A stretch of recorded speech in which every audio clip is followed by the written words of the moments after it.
Happy birthday to you. Happy birthday to you. Happy birthday, happy birthday, happy birthday to you. Happy birthday to you. Happy birthday to you. Happy birthday, happy birthday, happy birthday to you. Arẹwà ènìyàn pọ̀ láyé lóòótọ́ àmẹ́ni tó bá ṣe kókó sí ni là ń rántí ọjọ́ bí ẹ̀. Alhaji Kẹ́hìndé Rájí ló rán mi iṣẹ́ o. Aláṣẹ Kenny Ventures ló ní kí n máa kó lólùfẹ́ òun tó ń ṣọjọ́ bí lónìí. Ǹlẹ́ o ọlọ́jọ́ bí òní. Moridiat Àbẹ̀kẹ́ ọjọ́ tàbí ẹ ló pé ṣe ni kó máa yọ̀ ṣẹ̀ṣẹ̀. Happy birthday to you.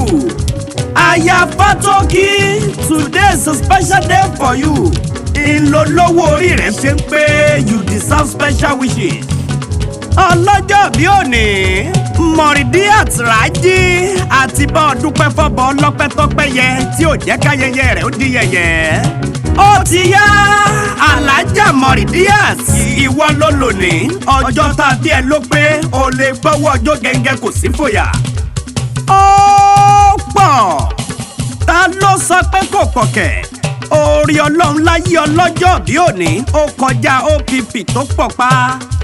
Ó yá àti filẹ́pọ̀ tí fọ̀nà rókà ẹ̀jẹ̀ jọ fagbada díran. Aláṣẹ Kenny Ventures ló ń pé tó bá jẹ́ nítorí olólùfẹ́ òun ó tó bẹ́ẹ̀ ó jù bẹ́ẹ̀. Àbẹ̀kẹ́ Adé o ọlọ́jọ́ bí òní máa gbọ́ ohun tó lólùfẹ́ rẹ pé ń wí fún ẹ. Ó ní your feelings flow like breeze sínú afẹ́fẹ́. You make him feel special bó ṣe fẹ́.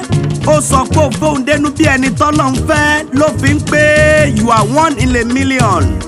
Ó yá Moridiat Rájí Àbẹ̀kẹ́ Fátókì ìwọ ládé orí òkè tí ò jọ tẹyẹkẹyẹ ni a fi ń pé ẹ máa yọnu sáyà Kenny Ventures tó ń ṣọjọ́ bí lónìí. Ó ti yá màmá Mẹ̀múná ò ní kọjú kú. Màmá Buhim ire lójú owó rí òní mòṣì. Màmá Minat oṣù ṣọdún èyí náà ó sì tún ṣe mí.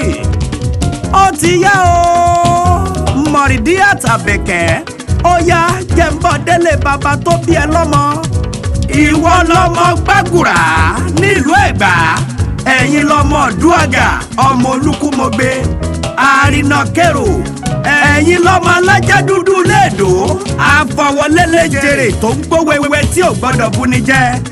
Ẹ̀yin lọmọ Ajẹ́gbẹ́ Májàkọ̀. Àfàmáfàkè ni wọ́n kí lé bàbá tó bí yín lọ́mọ. A kì í fàkèrà léèdó tó wọ̀rọ̀ ire. Òjò kírọ̀ kó gbé léèdó bí ò bá gbàgbàdo lébè a sì báṣu nínú oko. Ẹ̀yin lọmọ bọ́nílé òsùn kápẹ́lẹ́kùlé rẹ̀ títí bó pẹ́ títí oorun amónílé lọ. Ẹ̀yin ò mọ̀ kó lè ń yẹ̀yàn. Ìjì ní àgbé ó jalè ó dákoro ó sì tún gẹṣin. Téèyàn bá kéwú títí tó ṣàlùwàlá tẹsẹ̀ rẹ̀ ṣẹ̀jẹ̀. Ẹni máa jọba lágùrà amómi ìdí Ọ̀ṣun.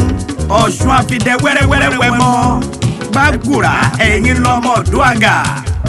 Ọlọ́jọ́ bí òní o Moridiat Àbẹ̀kẹ́ aya Rájí tó bá ń gbọ́ kíkì yìí ọkọ rẹ olólùfẹ́ rẹ Alhaji Kẹ́hìndé Rájí Fátókì aláṣẹ Kenny Ventures ló ń pé happy birthday to